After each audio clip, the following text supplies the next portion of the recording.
At 0643 on December 6, 1939, Corporal Väinö Lehto crouched in a snow trench at Kollaa River in eastern Finland, watching 2,400 Soviet infantry advance across frozen ground toward his 87-man defensive position. The temperature was -38 degrees Celsius. His Mosin-Nagant rifle sat cold in his hands, bolt mechanism exposed to air that could freeze human skin in 90 seconds. He pulled the bolt handle. It moved. Stiff, harsh, metallic scraping, but it moved. The soldier to his left, Private Nieminen, tried the same action. His bolt didn't budge, frozen solid. 6 pounds of steel and wood, completely useless. The soldier to his right, Private Mäkelä, cycled his bolt smoothly. 3 rifles in the trench. 2 worked, 1 didn't. In the next 4 hours, that ratio would determine whether 87 Finnish soldiers held this position or died trying. Because the Soviets had artillery support, tank support, and fresh troops every 6 hours. The Finns had bolt-action rifles that either worked or froze, and orders to hold at all costs. The math never changed. Soviet doctrine was simple and brutal. Overwhelm Finnish positions with 20-to-1 numerical superiority. Pour men forward until the defenders ran out of ammunition, ran out of time, or ran out of will. 3 positions north of Kollaa had already fallen in the past 72 hours. Same tactics. Same overwhelming numbers. Same result. The Finns ran out of something first. Usually, they ran out of working weapons before they ran out of men. Every Finnish defensive position in the Winter War faced the same problem. Weapons failure in extreme cold. It wasn't a minor issue. It was the primary cause of Finnish casualties. Standard military doctrine across every army in 1939 said the same thing. Keep your rifle lubricated. Keep oil on the bolt. Keep grease on the moving parts. Maintain your weapon according to regulation. The Finnish Army manual specified light oil on all friction surfaces. The manual had been written by men who'd tested rifles at -20 degrees, maybe -25 in controlled conditions. But -38 degrees Celsius wasn't in any manual.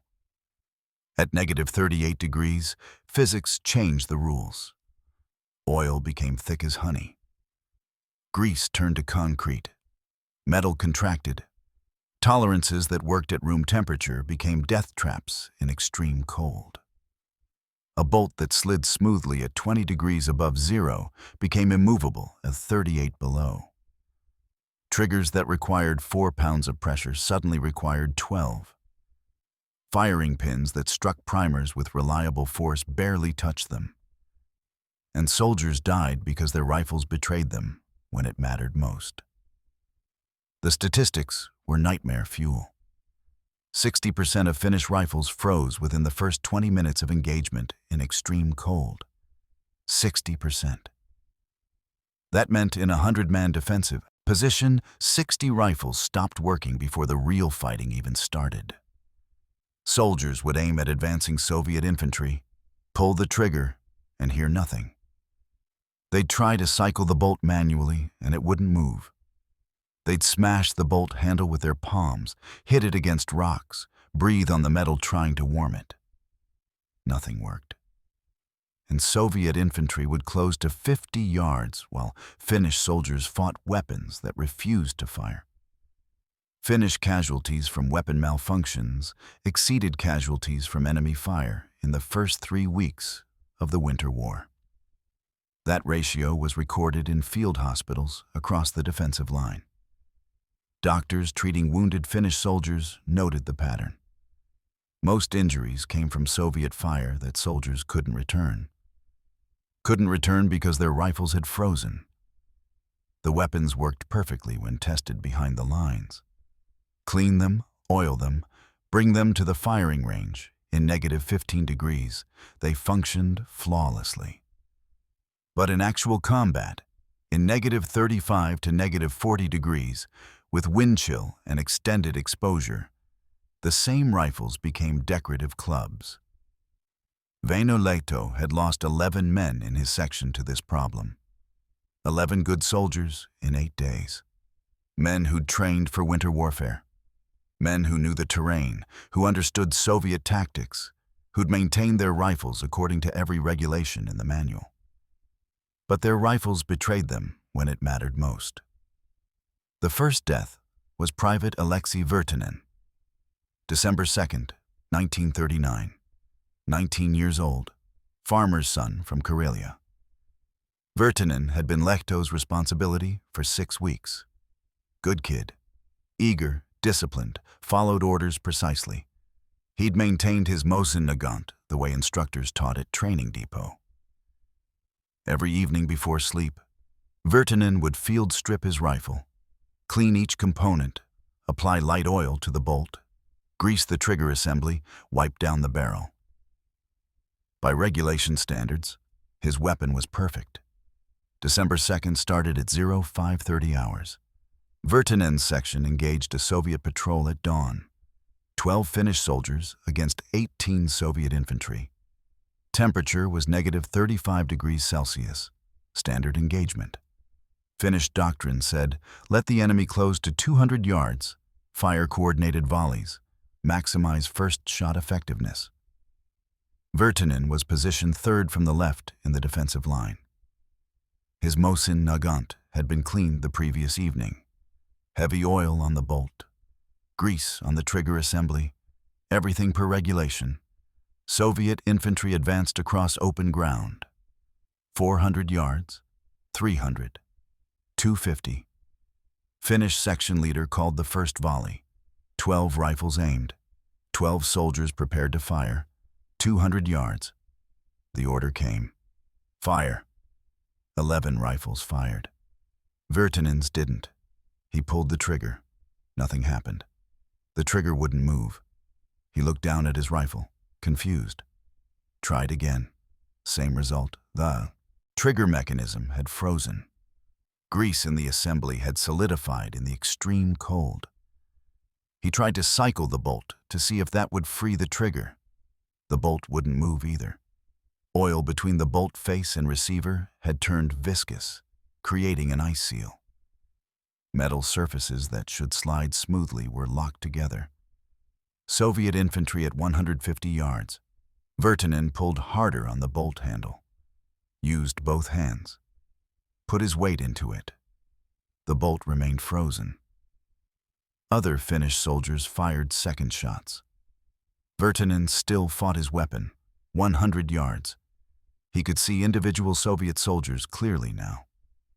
See their faces, their uniforms, their rifles aimed forward, 80 yards.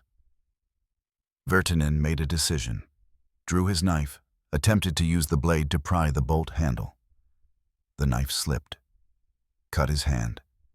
Blood on the metal, 60 yards. A Soviet soldier with a PPD submachine gun saw Virtanen struggling with his weapon.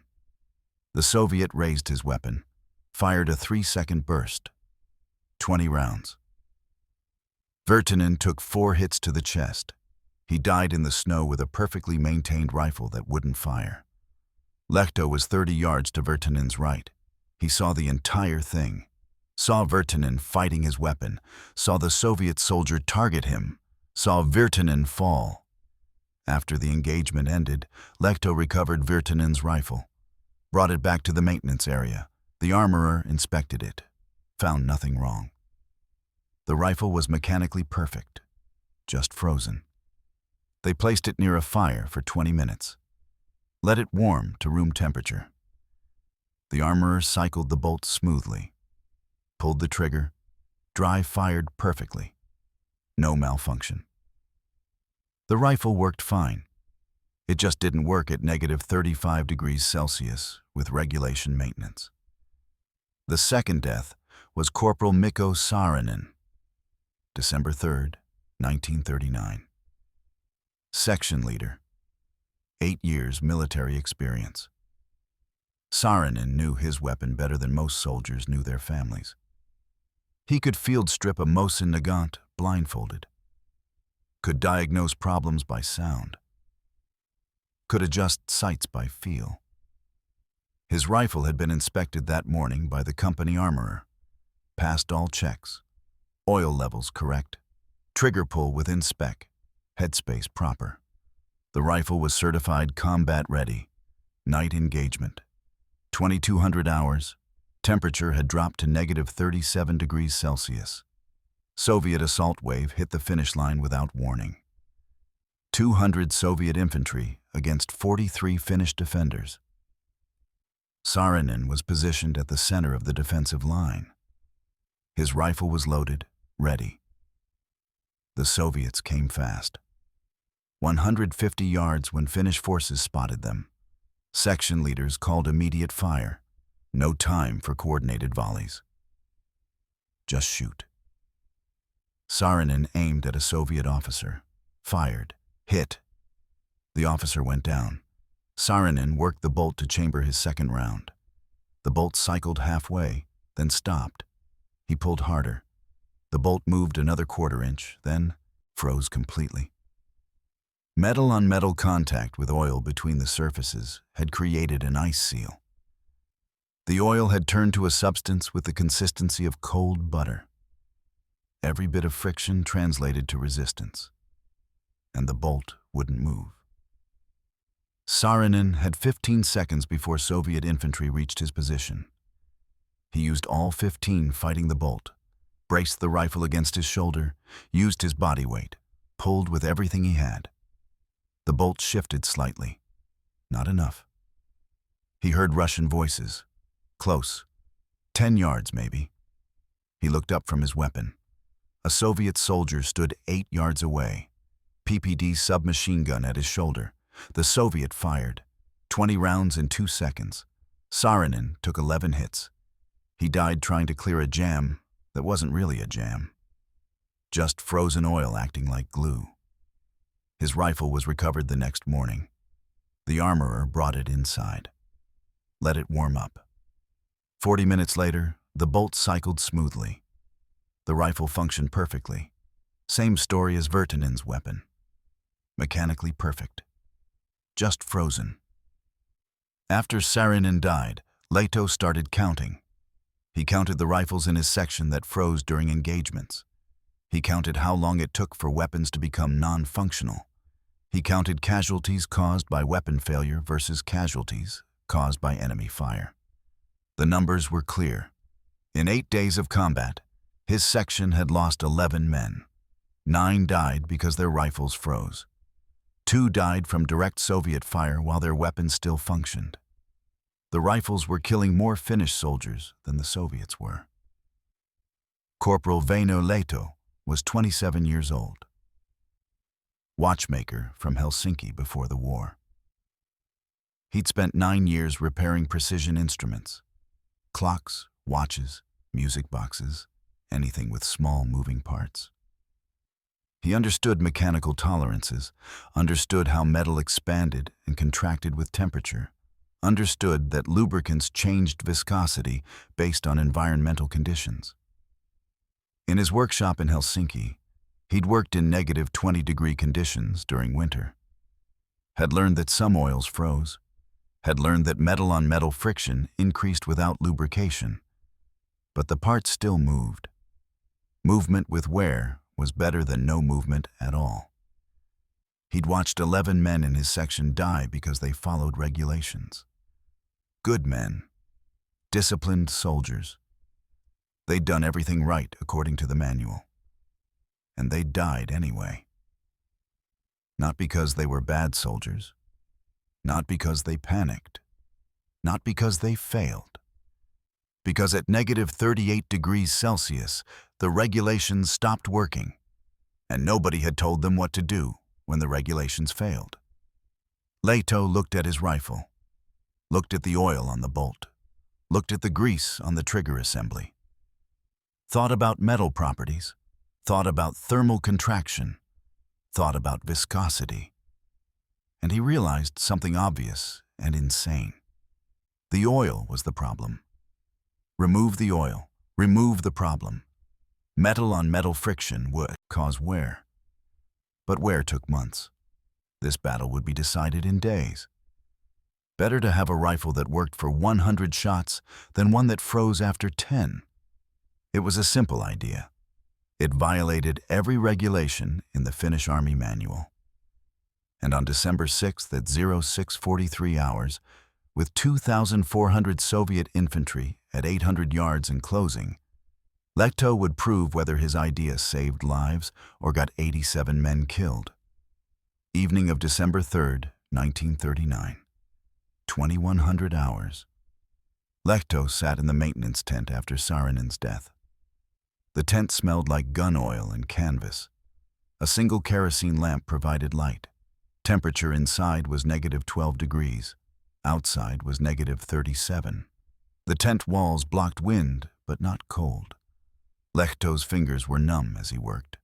He'd brought his Mosin-Nagant inside, laid it across a wooden ammunition crate that served as a workbench. The rifle was standard issue, serial number stamped into the receiver. Manufactured in 1932 at Tula Arsenal in the Soviet Union. Captured by Finnish forces during border skirmishes in 1938. Refurbished, reissued. Nothing special about it. Just another bolt-action rifle that froze when it got too cold. Lehto disassembled the bolt assembly. 5 major components. Bolt body, firing pin spring, cocking piece, extractor. 8 points where metal surfaces contacted each other during the firing cycle. 8 friction points. Army regulations called for light oil on all 8 points. The manual specified the amount. 3 drops per surface. Enough to reduce wear, not enough to gum up the action. The specifications had been tested at the weapons testing facility in Kuopio. Tested at -20 degrees Celsius. Tested for 10,000 cycles. Rifles performed flawlessly under test conditions. But test conditions weren't combat conditions. Test conditions didn't include -38 degrees. Didn't include wind chill. Didn't include rifles carried in the open for hours, exposed to extreme cold until every metal surface reached ambient temperature. Under those conditions, the 3 drops of light oil became 3 drops of semi-solid adhesive. Lehto held the bolt body up to the lamplight, saw oil gleaming on metal surfaces. The oil looked normal at -12 degrees inside the tent, slightly thick, but still liquid. He carried the bolt outside, stood in the open air for 2 minutes. -37 degrees, wind from the north at 15 kilometers per hour. He brought the bolt back inside. The oil had changed, no longer liquid, now a waxy substance that clung to metal like cold honey. He tried to cycle the bolt. The metal moved, but slowly. Resistance at every friction point, each surface fighting against semi-solid oil. At -37, this resistance made the rifle difficult to operate. At -40, it would make the rifle impossible to operate. Math was simple. Colder temperature meant thicker oil, meant more resistance, meant frozen rifle. The solution was obvious. Remove the oil. Remove the source of resistance. Let metal slide against metal without any lubricant between surfaces. Metal-on-metal friction would cause wear. Microscopic particles of steel would shear off with each cycle. Over time, tolerances would open up. Accuracy would degrade. After maybe 5,000 cycles, the bolt would develop excessive headspace. After 10,000 cycles, the rifle might become unsafe to fire. But combat didn't require 10,000 cycles. Most engagements lasted minutes. A soldier might fire 20 rounds in a typical firefight, 40 rounds in an intense engagement.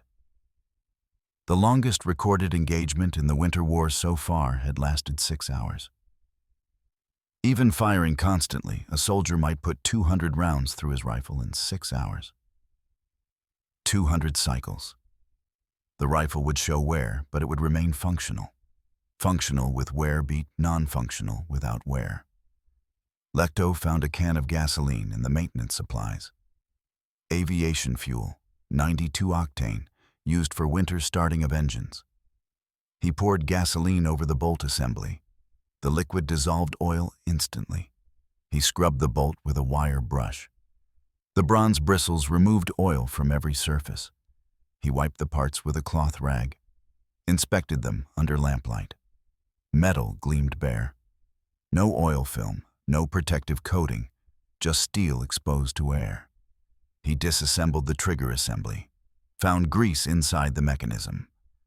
Standard maintenance called for grease on the sear, grease on the trigger pivot, grease on the safety lever. The grease prevented wear and provided smooth operation. At room temperature, it worked perfectly. At -37 degrees, it turned into paste that prevented any operation at all. Lehto poured gasoline into the trigger mechanism. The grease dissolved slowly. He used a small screwdriver to scrape grease from tight spaces, wiped everything clean, reassembled the trigger group. Dry cycle test. The trigger pull felt harsh, metallic scraping sound, but the trigger moved. That was what mattered. He pulled the barrel from the stock, found a light coating of oil inside the barrel channel. Regulation maintenance to prevent rust. He wiped it clean, reassembled the rifle.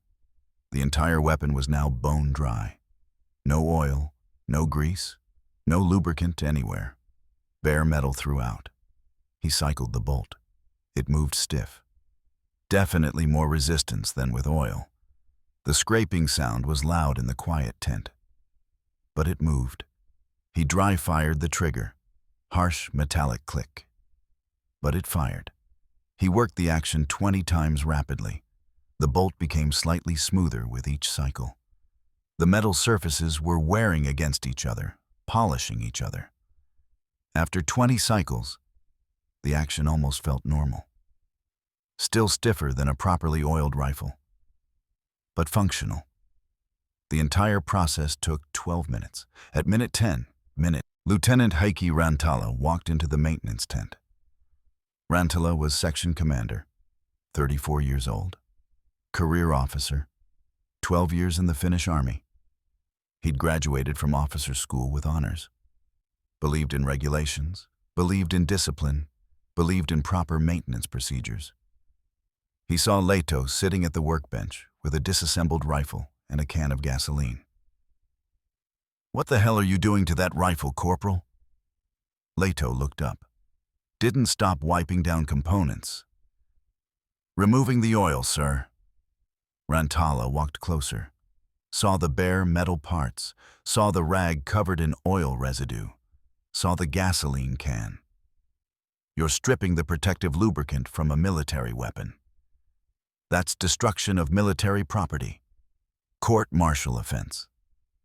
Lehto assembled the bolt, inserted it into the receiver. "The oil freezes at -37 degrees, sir. Turns the rifle into a club. Regulation maintenance procedures have been tested and approved by Weapons Command. Those procedures exist for a reason. They were tested at -20 degrees, sir, not -38. Rantala's jaw tightened. Metal on metal wear will destroy the rifle's accuracy. Without lubrication, you'll have excessive headspace within 100 rounds. The weapon could become unsafe to fire. Respectfully, sir, accuracy doesn't matter if the rifle won't fire at all. Virtanen had perfect accuracy. His rifle was maintained exactly per regulation. He died because the trigger froze. Virtanen died because of battlefield conditions, not equipment failure. His equipment failed, sir. Saarinen's equipment failed. 9 men in this section have died in 8 days because their rifles froze. All maintained per regulation. All mechanically perfect. All frozen. Rantala picked up the bolt assembly, examined it, saw bare steel with no oil film. This violates every principle of weapon maintenance. The Army manual is clear. Light oil on all friction surfaces. The Army manual doesn't cover -40 degrees, sir. I'm ordering you to re-oil this weapon immediately. Lehto looked at Rantala, looked at the rifle. Looked at the maintenance tent where 11 soldiers' weapons had been cleaned and prepared for burial shipment. Made his choice. I'll re-oil it after the next engagement, sir. If we're both still alive, you can court-martial me then. Rantala stared at him for 10 seconds.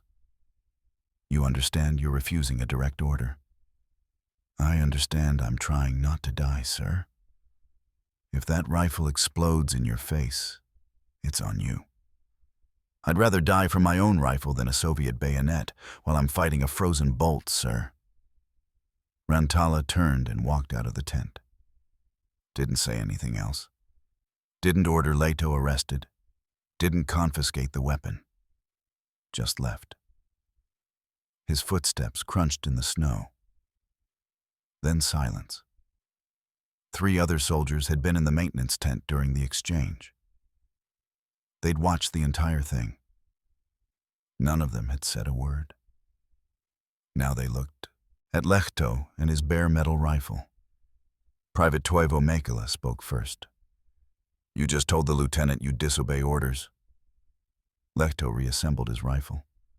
I told him I'd re-oil it later. That's not what you meant? No, it's not. Private Erkki Nieminen laughed. Not a happy laugh, a nervous laugh. They're going to court-martial you, assuming you survive long enough. Saarinen followed every regulation. He's dead. I'll take my chances with the court-martial. Mäkelä walked over to the workbench, looked at the gasoline can, looked at Lehto's rifle. Does it work? The dry rifle? Won't know until I fire it in the cold.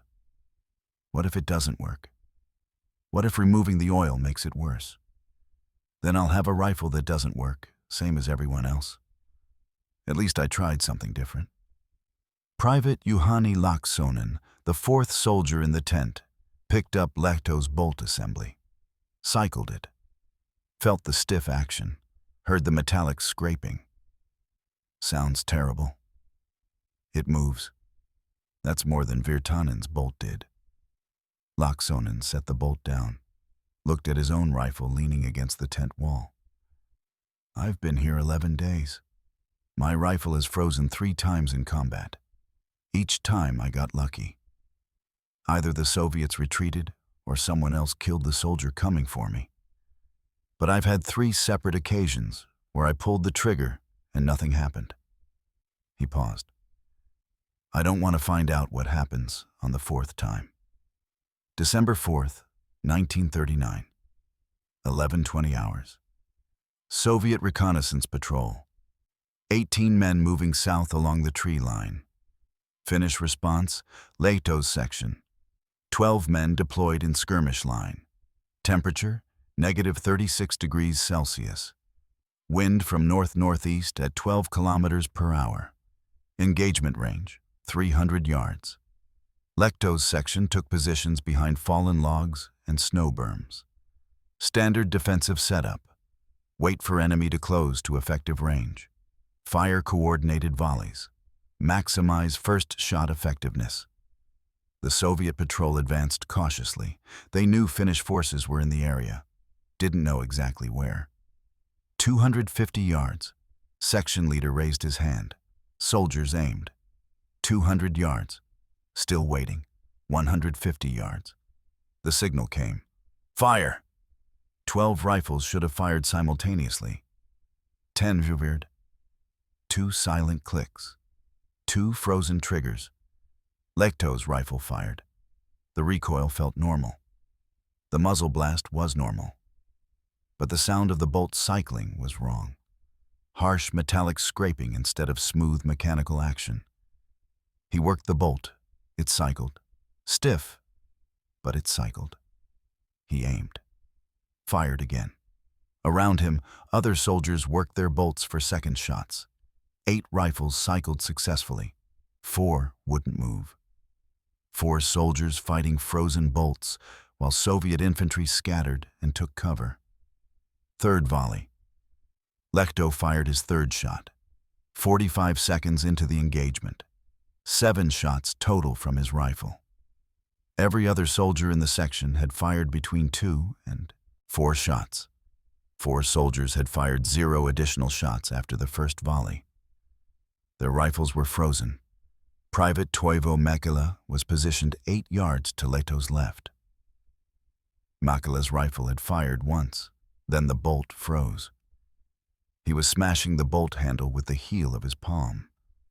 Nothing moved. He looked over at Lehto, watched Lehto fire his 4th shot, watched the bolt cycle smoothly despite the harsh sound. Mäkelä shouted over the gunfire, "How is your rifle still working?" Lehto cycled the bolt for his 5th shot. Didn't take his eyes off the target area. "No oil." "What?" "Stripped all the oil. Bare metal." He fired his 5th shot. A Soviet soldier went down. Mäkelä stared at him. "You removed the lubricant?" "Last night." 6th shot. The bolt cycled. 7th shot. The Soviet patrol broke contact. They'd taken casualties and weren't equipped for a sustained fight. They retreated north into heavy timber. The engagement lasted 90 seconds. Finnish casualties, 0. Soviet casualties, estimated 5 killed, 3 wounded. Post-engagement weapons check. Lehto's section leader called for all soldiers to clear their weapons and report status. Out of 12 rifles, 9 had frozen during the engagement, some after 1 shot, some after 3 shots, all frozen before the fight ended. Only 3 rifles remained functional throughout. Lehto's was one of them. Mäkelä approached Lehto during the weapons inspection. His rifle was still frozen. The bolt wouldn't move despite warming next to a fire for 10 minutes. "Show me your rifle." Lehto handed it over. Mäkelä examined the bolt, cycled it, felt the stiff action, heard the scraping sound, looked at the bolt face, saw bare metal with no oil film, saw slight scoring on the surfaces where metal had worn against metal. "This violates every regulation." Saarinen followed every regulation. "He's dead." Mäkelä thought about that. Looked at his own frozen rifle. Looked at Lehto's functioning rifle. Made his decision. "Will you help me strip mine? If Rantala finds out, we're both court-martialed." "Better court-martialed than frozen." "When do we do it?" "Tonight, after inspection. Bring gasoline if you can find it."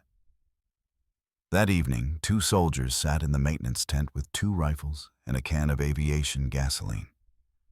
They worked quietly, stripped oil from bolts, scraped grease from triggers, wiped everything bare. Within 20 minutes, 2 rifles ran dry, metal on metal, no protection, no lubrication, just bare steel that would wear with every shot but would keep working in negative 40-degree cold. 2 rifles now. But intelligence reports said the main Soviet assault was coming. Not a patrol, not a probe, a full assault. 2,400 infantry. Armor support, artillery preparation, scheduled for December 6th. Dawn attack, 48 hours away. Lehto and Mäkelä had 2 rifles that worked. 85 other soldiers had rifles that followed regulations. In 48 hours, they'd find out which approach kept men alive. December 6th, 1939. 0643 hours. Temperature, negative 38 degrees Celsius. Soviet infantry, 2,400 men in 3 waves. Finnish defenders, 87 men in snow trenches along a 400-yard defensive line. First wave, 800 men at 800 yards and closing. Lehto crouched in the center trench. His Mosin-Nagant lay across the snow berm in front of him. The metal was cold enough to freeze skin on contact. He wore thin gloves. Regulation winter gloves were too thick to operate a trigger properly. Thin gloves meant some dexterity, some frostbite, but the ability to shoot. His rifle bolt was dry, no oil. Metal scraped against metal when he cycled it, but it moved. Private Nieminen crouched to his left. Nieminen's rifle had been cleaned the previous evening. Maintained per regulation. Oil on the bolt, grease on the trigger, everything by the manual. To Lehto's right, Private Makela held his stripped rifle. Bare metal, no lubrication. 2 dry rifles and 1 regulation rifle in a 3-man position, 700 yards. The Soviet wave moved in organized lines. Textbook advance. Standard doctrine for overwhelming a prepared position. Walk forward, accept casualties, maintain momentum, pour enough men at the defensive line until it broke. The Soviets had used this tactic successfully at 3 positions north of Kollaa in the past week. It worked because Finnish rifles failed in the cold. Soldiers couldn't maintain defensive fire, couldn't keep shooting when their weapons froze after 10 rounds. 600 yards, Finnish officers moved down the trench line. Company Commander Captain Arnio called for weapons checks. Standard pre-engagement procedure. All soldiers were ordered to cycle their bolts once to verify function. 87 soldiers pulled bolt handles. 43 bolts cycled smoothly. 44 bolts moved part way, then stopped, frozen before firing a single shot. 50% failure rate before the engagement even started. Lieutenant Rantala moved through Lehto's section, saw soldiers struggling with frozen bolts, saw soldiers frantically working metal that wouldn't move. He reached Lehto's position, watched Lehto cycle his bolts smoothly despite the harsh scraping sound. Watched Makela do the same. Niemenin's bolt wouldn't move at all. Rantala said nothing, just moved to the next position. 500 yards. Soviet artillery opened fire. Not a sustained barrage, just ranging shots. 4 rounds impacted 200 yards behind the finish line, adjusting for accuracy. The real barrage would come when Soviet infantry reached 300 yards. Standard Soviet doctrine. Artillery suppression while infantry closed to assault range. 400 yards. Captain Arnio's voice carried down the line. Prepare to fire. Wait for my command. 87 Finnish soldiers aimed at 800 Soviet infantry, but only 43 Finnish rifles actually worked. The others sat useless in frozen hands. 300 yards. Close enough to see individual Soviet soldiers clearly, see their uniforms, see their rifles, see their faces. Young men, conscripts mostly, ordered to walk toward prepared defensive positions and die if necessary. They walked in straight lines because that's what their officers ordered. Fire! 87 rifles should have fired. 43 fired. 44 produced silent clicks or frozen triggers or jammed bolts. Lehto's rifle fired. He felt the recoil, saw a Soviet soldier fall at 280 yards, worked the bolt. The harsh metallic scraping was loud, even over the sound of other rifles firing. The bolt cycled. He chambered another round. Makela's rifle fired. Cycled, fired again. Niemenin pulled his trigger. Nothing happened. He looked down at his weapon with confusion and panic. His trigger wouldn't move. He tried the bolt, also frozen. He had a loaded rifle that was completely non-functional. Soviet casualties from the first volley. 28 men down. Not enough, not nearly enough. 800 men kept advancing. Finnish doctrine called for sustained volley fire. 15 volleys per minute at trained rates. But sustained fire required working rifles, and half the rifles were already frozen. 250 yards. Second volley. Maybe 30 rifles fired this time. More had frozen after the first shot. Oil and grease that seemed fine suddenly solidified after hot gases from firing warmed the action. Then extreme cold refroze everything instantly. Lehto fired his second shot. A Soviet officer at 240 yards went down. Cycled the bolt. Third shot. Another Soviet soldier. Niemenin smashed his bolt handle with his palm, hit it against the trench wall. Nothing moved. He looked at Lehto, watched Lehto fire his fourth shot. How is your rifle working? Lehto cycled his bolt, didn't look away from his sights. No oil. What? Nieminen couldn't hear clearly over the gunfire. Stripped all the oil, bare metal. Lehto fired his fifth shot, cycled the bolt again, 200 yards, third volley, maybe 20 rifles fired. More than half the finish line was out of action. Soldiers frantically worked frozen bolts. Some soldiers had drawn their knives and were trying to pry bolt handles open. Some were breathing on the metal, trying to warm it with body heat. Nothing worked. Extreme cold had won. The regulations had failed. And Soviet infantry kept coming.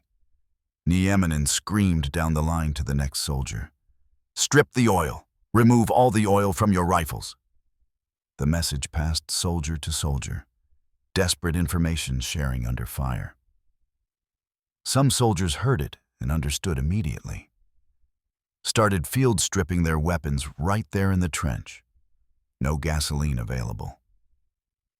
They used snow to scrub oil off bolt faces. Used knives to scrape grease from trigger assemblies. Crude, improvised, desperate. Lehto kept firing. 6th shot, 7th shot, 8th shot. His barrel was heating from sustained fire. Steam rose from the metal when snow touched it, but the bolt still cycled. Every action scraped metal on metal. Every cycle wore the surfaces slightly, but every cycle worked. That was what mattered. 150 yards, 4th volley, 15 rifles fired. Some soldiers had successfully field stripped their weapons and removed enough oil to restore function. Most were still fighting frozen mechanisms. Lehto fired his 9th shot, 10th shot. Mäkelä beside him had fired 8 shots. 2 functioning rifles in a 3-man position, while Nieminen fought a weapon that wouldn't respond. Soviet advance slowed. Not a retreat, just hesitation. Soviet officers had expected Finnish defensive fire to collapse by now. Expected to face disorganized resistance from soldiers with frozen rifles. Instead, they faced consistent fire. Not overwhelming fire, not the full 87 rifles. But 15 to 20 rifles firing continuously was more than Soviet tactical planning had anticipated. 120 yards, Soviet casualties were mounting. 84 men down in the first wave, more than expected from a degraded defense. Soviet officers called a halt. Confusion in the ranks. They regrouped at 100 yards, waited for orders, waited for the second wave to reinforce them. In the Finnish trenches, soldiers worked desperately on their weapons.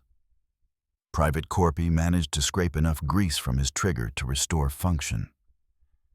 He fired his first shot of the engagement.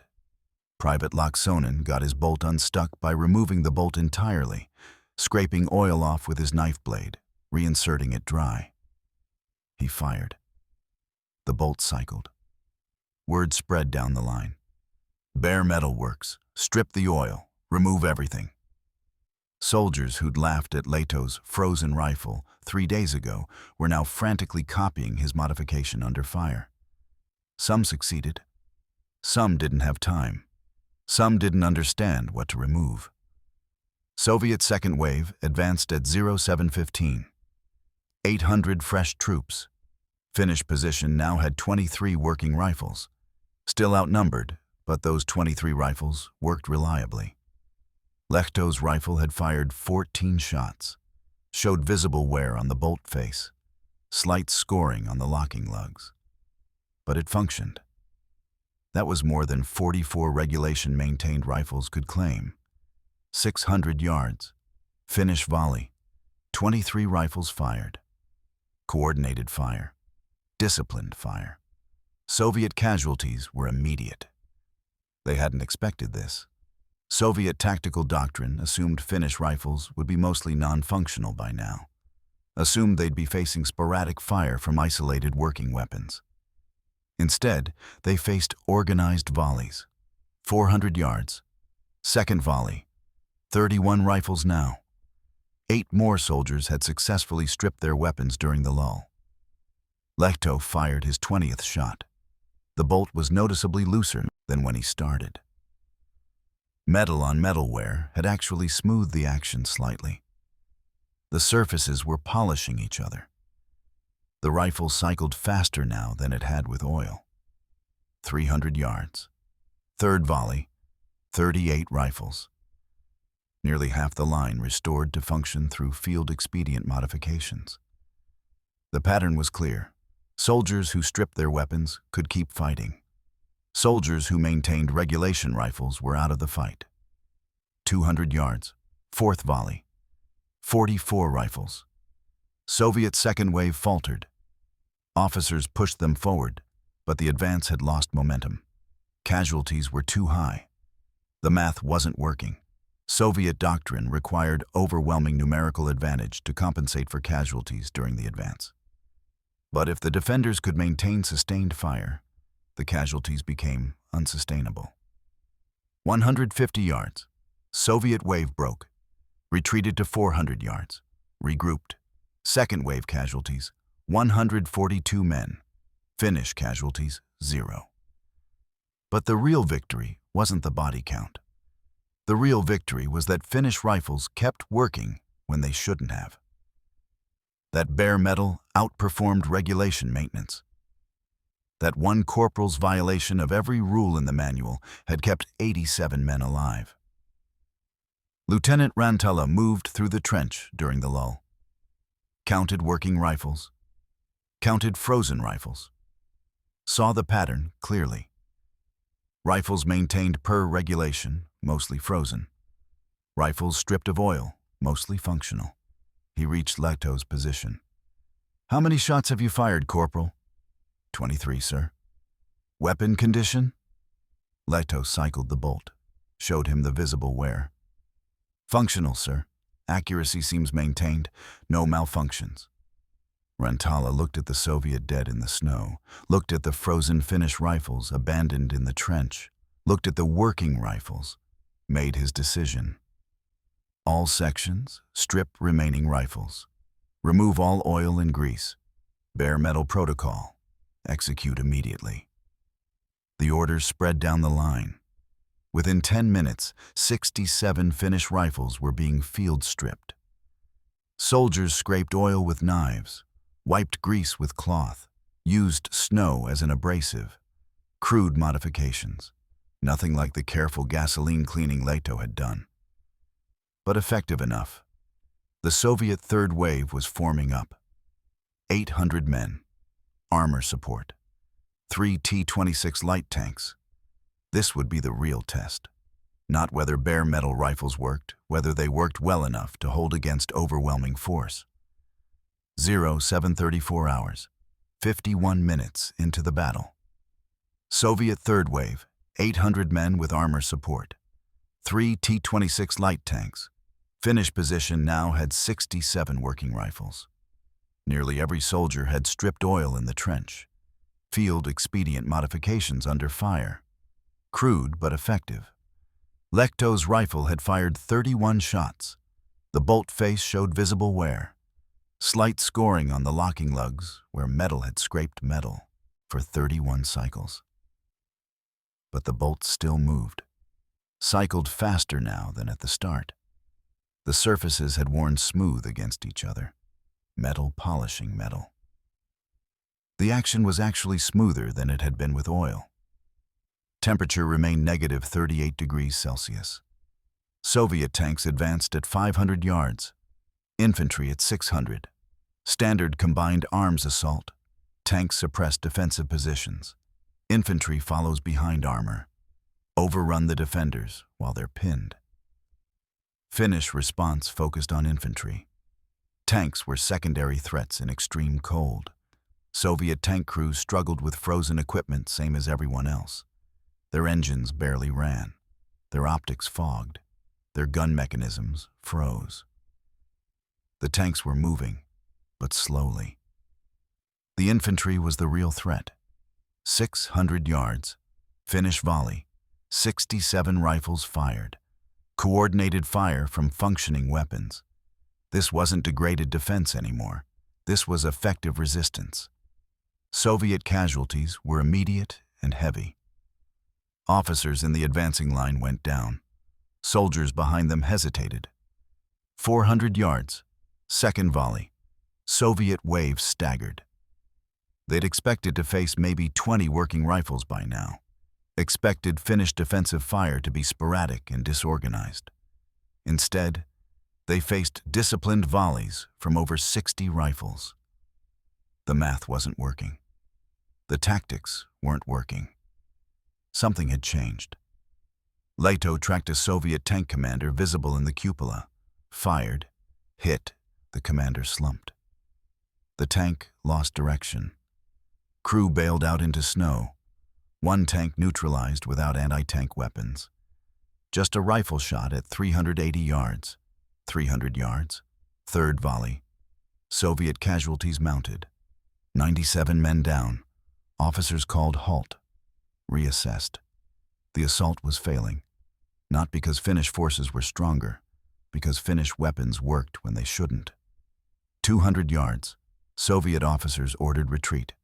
The third wave withdrew to original positions. Total casualties, 323 men. 2 tanks abandoned. Finnish casualties, 4 men.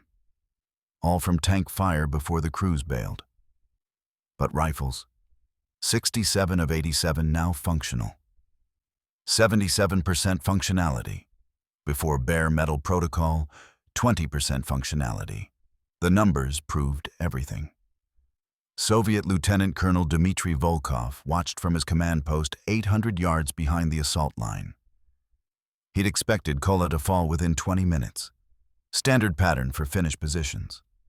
Rifles froze. Defense collapsed. Soviet forces overran. 3 positions north had fallen exactly this way in 72 hours. But Kollaa held. Volkov studied field reports from wave commanders. Finnish rifles working in -38 degrees, sustained fire across all 3 waves.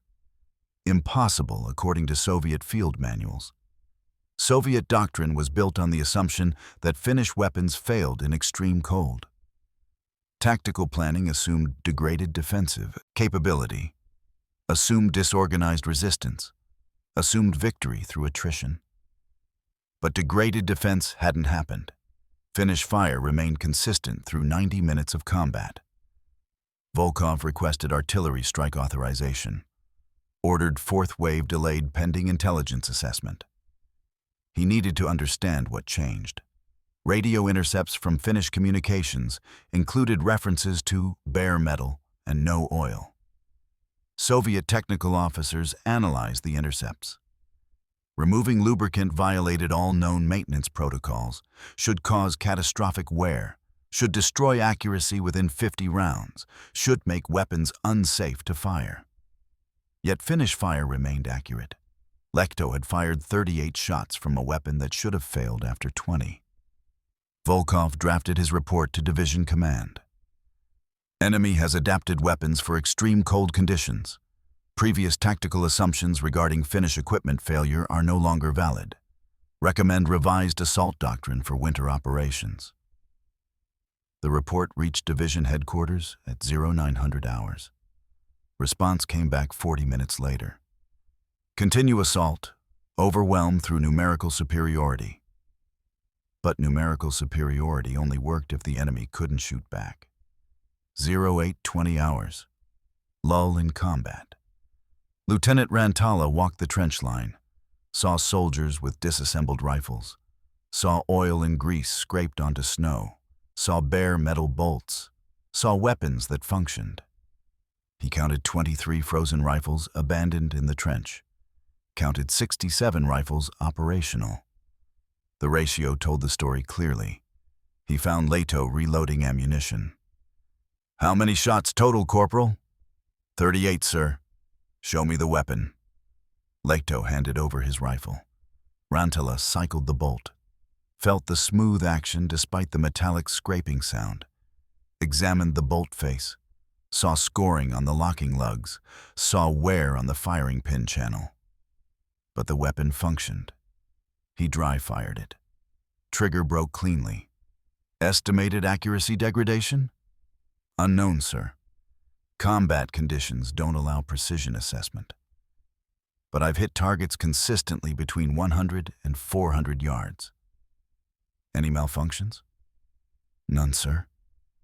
Rantala looked at the Soviet casualties in the snow, looked at the abandoned frozen rifles, looked at the working bare metal rifles, made his final decision. All remaining frozen weapons will be stripped immediately. Every rifle in the battalion. Bare metal protocol is now standard procedure for this position. The order went to all section commanders. Within 30 minutes, 214 Finnish rifles were stripped at Kollaa. Every weapon received the same treatment. Remove oil, remove grease, run dry, except wear as the cost of functionality. Captain Arnio, battalion commander, received reports at 0900 hours. Called Rantala on field telephone. Did you authorize mass weapon modification without command approval? Yes, sir. Explain your reasoning. We held the position, sir. 3 waves repelled. 67 rifles remained functional throughout engagement. Before modification, standard expectation was 20 functional rifles. The difference kept 87 men alive. You violated Army maintenance regulations. Could face court-martial. Better my commission than 87 coffins, sir. Silence on the line. Then Arnio spoke. Send me your casualty report and ammunition expenditure data. I'll need documentation for division command. The numbers told the story. December 6th, final statistics. Kollaa position held. Soviet casualties, 418 killed, approximately 200 wounded. Finnish casualties, 9 killed, 14 wounded. Before bare metal protocol, weapon failure rate 60%. After bare metal protocol, 8%. The modification had changed everything. December 7th. Soviet assault resumed. Finnish rifles, 89% functional. Position held. December 8th through December 12th. 6 more Soviet assaults. Every assault failed. Finnish rifles continued working. Soviet commanders noted the pattern in after-action reports. Enemy weapons adapted to extreme cold. Conventional assault doctrine ineffective.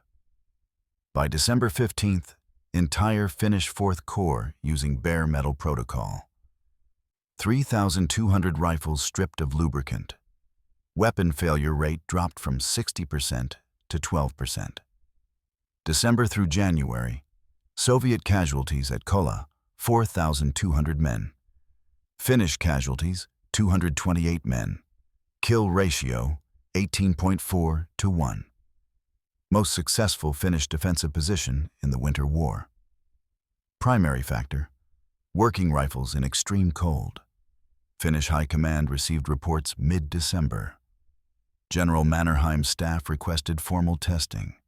Testing delayed due to ongoing combat operations. January 1940. Field tests conducted at weapons testing facility.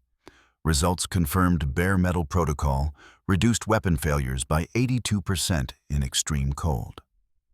Metal wear increased, but remained within acceptable limits for combat duration. February 1940. Finnish Army issued Field Order 14-1940. In extreme cold conditions below -30 degrees Celsius, rifles may be operated without lubrication. Metal-on-metal wear acceptable for combat duration. Standard maintenance procedures resume when temperatures rise above -20 degrees. Order credited to Field Adaptations by 4th Corps. No mention of Lehto, no mention of Kollaa. Just technical modification authorized after it proved effective. Väinö Lehto survived the Winter War. 105 days of combat. Promoted to sergeant. Received no medal for the modification, no commendation, no recognition. After war, returned to Helsinki. Reopened his watch shop in 1941. Worked on precision instruments for 42 years. Never talked about the war. When customers asked, he said he was infantry. Fixed rifles, that's all. 1987. Finnish military historian researching winter war tactics found references to bare metal protocol in 4th Corps records. Traced origin to Kollaa, December 6th. Found Lehto through veteran registry. Interview conducted. Lehto was 75 years old by then. Do you know how many soldiers adopted your modification? Never counted. Conservative estimate, 6,800 Finnish rifles stripped during Winter War. Your modification may have prevented 300 to 400 weapon failure deaths. I just wanted my rifle to work. Simple answer. No pride, no boasting. Mechanical problem, mechanical solution. That was all. Bare metal protocol studied by multiple militaries after the war. Soviet Army adopted similar procedures for Arctic units. United States Army incorporated it into cold weather doctrine. Korea, 1950. Modern Arctic warfare training includes discussion of lubrication limits in extreme cold. Lehto's core insight remained valid. Sometimes removing a safeguard works better than following it. Väinö Lehto died 1993, age 81. Obituary mentioned watchmaker, Winter War veteran. Didn't mention his frozen rifle held Kollaa. Didn't mention 418 Soviet casualties on December 6th. Didn't mention 6,800 Finnish soldiers ran dry rifles because one corporal understood metal better than regulations. Today, Finnish military museums display Mosin-Nagant rifles from the Winter War. Some have small cards. Unlubricated bolt assembly, used by Finnish forces, Kollaa sector, December 1939. No name attached. Just the modification that changed how soldiers survived extreme cold. That's how innovation happens in war. Not through committees, through corporals who refuse to watch more men die.